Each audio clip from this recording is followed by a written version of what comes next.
We hear it all the time. Love your neighbor. But what about the second part? As yourself. Loving yourself is not selfish. It's not about being perfect or having it all together. It's about seeing your inherent worth, honoring your feelings, and treating yourself with the same patience, compassion, and care you offer others. When you truly learn to value yourself, your confidence grows, not from comparison, but from an inner assurance that you are enough as you are. Challenges feel lighter because you have a solid foundation within, a center that isn't shaken by others' expectations. Your happiness becomes less dependent on outside approval and more rooted in peace, gratitude, and intentional choices. Loving yourself also means showing up consistently for your own growth. Through small daily acts, through boundaries that protect your energy, and through the courage to speak your truth.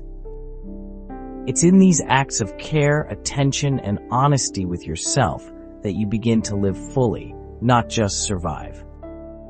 When you nurture yourself, you create a space for joy, clarity, and balance, and your life becomes a reflection of your inner truth, a story lived from the inside out.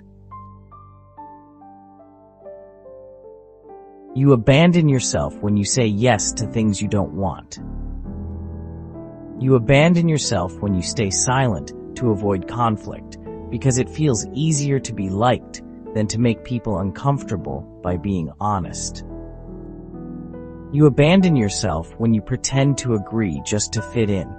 Every time you do this, you feel smaller, weaker, and more disconnected. And each time, you show up as less of your true self. The truth is, people can become comfortable with who you have been and not who you are becoming.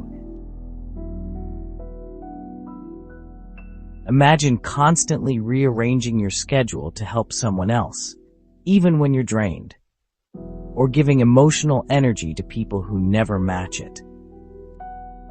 This isn't loyalty, it's sacrificing yourself until you're empty. True love for others flows from a place of fullness, not depletion.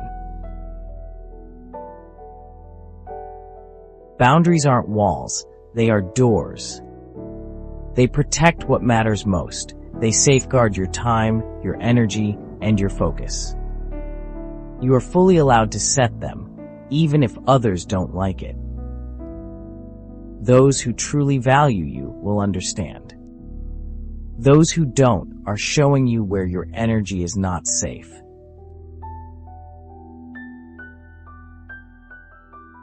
Kindness is a gift, but we cannot pour from an empty cup.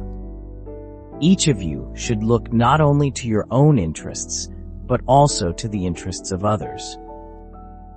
That means your well-being matters too. God never asked us to erase ourselves. He calls us to balance. Your life is a trust, a stewardship. Do you not know that your bodies are temples of the Holy Spirit, who is in you? You are not your own. You were bought at a price. If your cup is empty, your giving comes from exhaustion, not love. When we give so much that we neglect our own needs, our kindness can quietly turn into resentment.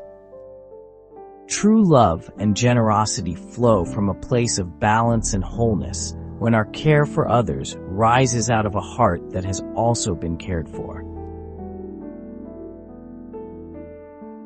And so we must ask ourselves, am I giving because I am called to love or because I fear losing acceptance? Choosing yourself doesn't make you unkind. It makes your kindness authentic, sustainable, and blessed. Small, consistent acts of care matter. A quiet morning ritual, a walk in the fresh air, journaling, prayer, exercise, reading, anything that anchors you in your own presence. These moments may seem minor, but over time, they nurture your inner life, strengthen your sense of self, and help you show up fully in the world. They remind you that you are not an afterthought. that your needs and well-being matter just as much as anyone else's. You don't have to wait for life to be easier to love yourself. You can start today, small, steady choices that grow into a life that feels alive, connected, and whole, not just one that survives. Take a moment each day to check in with yourself. Ask, what do I need right now? Notice your thoughts, your emotions, your body. Be present with yourself, without judgment. These moments teach you that you are worthy of attention, care, and respect, just as you are.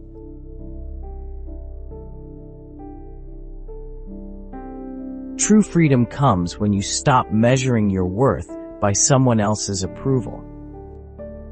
When you stop asking for permission to feel, to act, or to be seen, you begin to trust yourself, your instincts, your choices, your voice.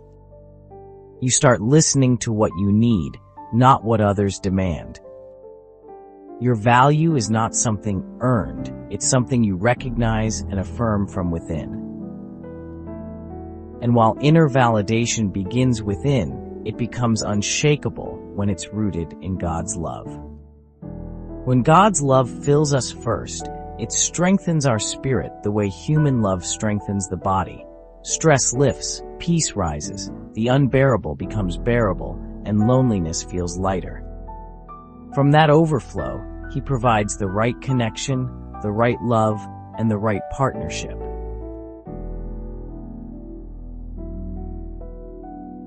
Gratitude is part of this journey.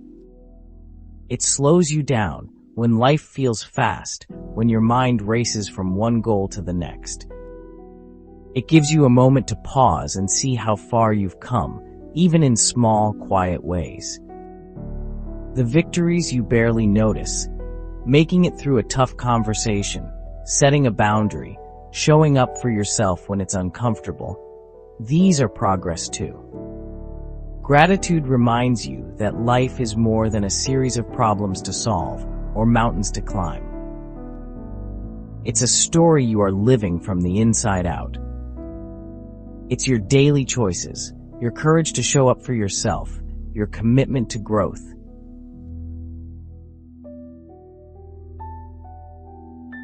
Releasing your guilt and people-pleasing. Choosing yourself begins with releasing the guilt that comes from prioritizing your own needs. It means stopping the habit of bending yourself to fit into others' expectations. It's not selfish, it's necessary for your well-being. Each time you honor your limits and act for your own growth, you reclaim energy, clarity, and joy. And in that space, you are freer to love authentically, both yourself and others, without resentment or compromise. Loving yourself also means forgiving yourself. Forgive the times you overextended, the moments you ignored your own needs, the mistakes you think define you. Each act of forgiveness restores your energy, your peace, and your sense of wholeness. Choosing yourself isn't a one-time act, it's a daily practice. It's standing by your truth, even when it feels uncomfortable. It's saying yes to what nourishes your mind, body, and spirit, and saying no to what drains you. It's returning to yourself when life pulls you in every other direction. Every day, you have the chance to honor your needs, protect your peace, and align your life with your values. Loving yourself creates space for genuine love for others. When you're grounded and secure in your worth, your relationships are no longer about dependence or approval. They are about connection, support, and shared growth. Your love becomes healthier, freer, and more abundant. As we love ourselves as God intends, we mirror the care and compassion we are called to show others. Self-love is not pride. It's stewardship of the life and gifts you've been given. It's the foundation for living fully, loving deeply, and giving freely. You are not here to chase someone else's idea of success.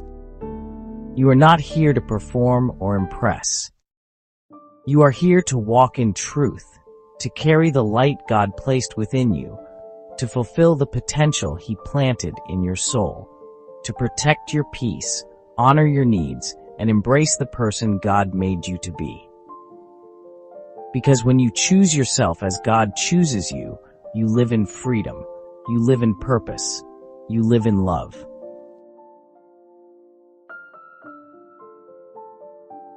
Love yourself, without apology, without guilt, and then watch how that love radiates into your neighbors, your relationships, and your world.